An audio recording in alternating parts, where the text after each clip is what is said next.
خدا، امروز با طراحی پیستون با شما هستیم. همین اول کار شروع میکنیم.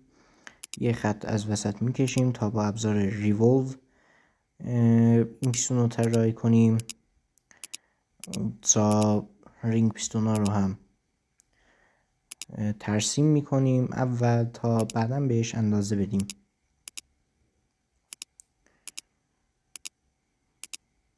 به این شکل 3 تا جا رینگ پیستونی ترسیم میکنیم.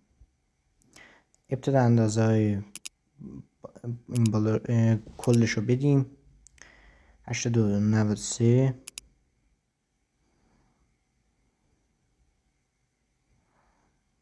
این اندازه وسطش هم وارد کنیم 2.5. این بالاش هست 3. عمق این شیارا رو هم وارد میکنیم. به این شکل اندازه وارد میشه. بعد میگیم این 2 تا خط ما با هم مساوی باشه. دیگه نمیایم به اونم اندازه بدیم. این مثلا این 3 تا خطمون هم با هم مساوی یا گیت ایکوال داشته باشن. همین کار رو برای اینا هم میکنیم. به این شکل ارتفاع کل پیستون هم وارد میکنیم 48 تا. یه دونه از وسط میکشیم که شکل ما یه پروفیل بسته بشه. میایم و با استفاده از ابزار ریولو بیس اینو ریولوش میکنیم و حجم میدیم. نمای اولیه پیستون ما آماده شد. یه دونه عمقش رو باید بدیم.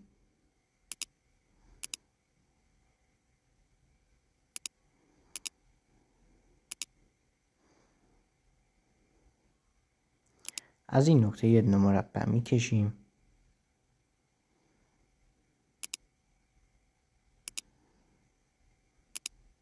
بعد اندازه وارد میکنیم.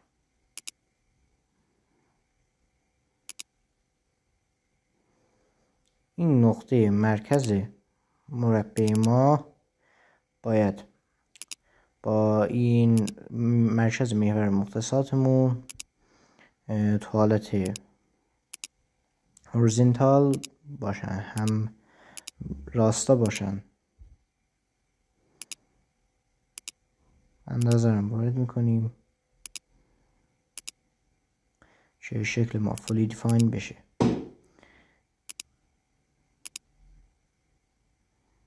حالا اینا رو میرورش میکنیم تا اون طرف هم برام میرور یا هم آینه یا قرینه بشه. میگیم به محور نسبت به محور وسط میرور بشه. بذار اینا رو قیچی هم بکنیم.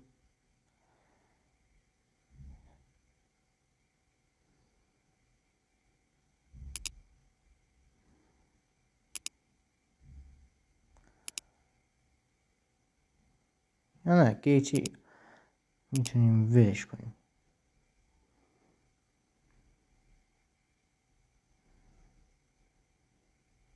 با همون شکل خودمون ادامه میدیم.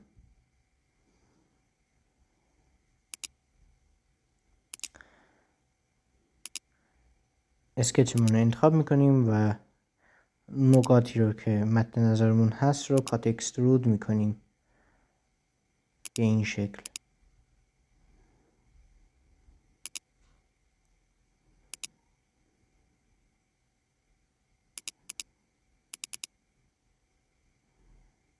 به این اندازه کات اکسترود میکنیم.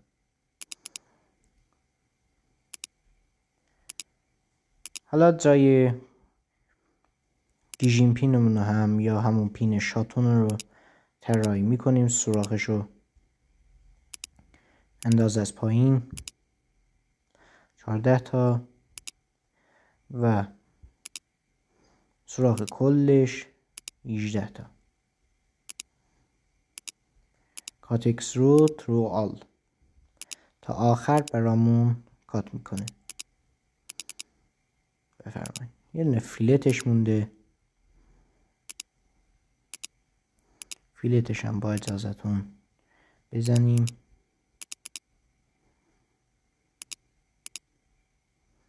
این شکل اندازش رو 5.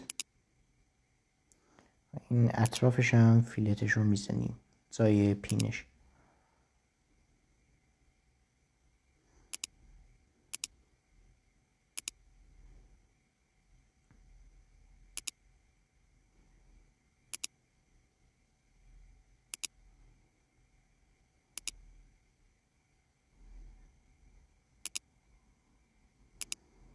خب به این شکل پیستون آماده میشه. یه دونه فیلت کوچیک هم به اینجا میدیم.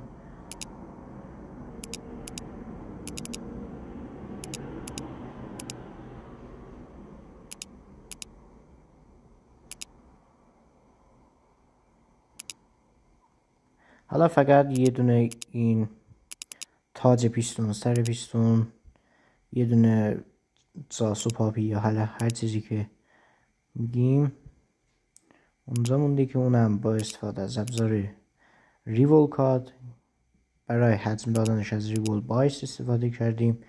الان باید از ریول کات استفاده کنیم تا این جای سر پاپش رو به قول معروف تراش بده.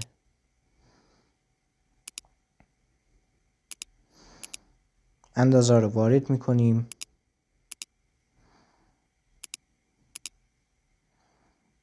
به این شکل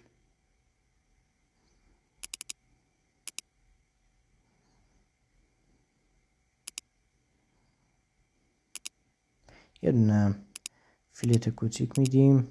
اینجا خیلی بزرگه، یه دونه فیلت کوچیک میدیم. حالا باید شکلمون رو یه پروفیل بسته کنیم، انگار شبیه یک کلمه تراش بکنیم که برامون تراش بده. حول محور مرکزمون برامون برش میزنه به این شکل. حالا پیستون آماده است. یه دونه فقط متریال میدیم. این متریال میزنیم. استیل نه، پیستون معمولا آلومینیومه. حالا اینجا کت های آلومینیوم داره، ما یکشو انتخاب میکنیم و وارد میکنیم. پیستون ما آماده است. به این شکل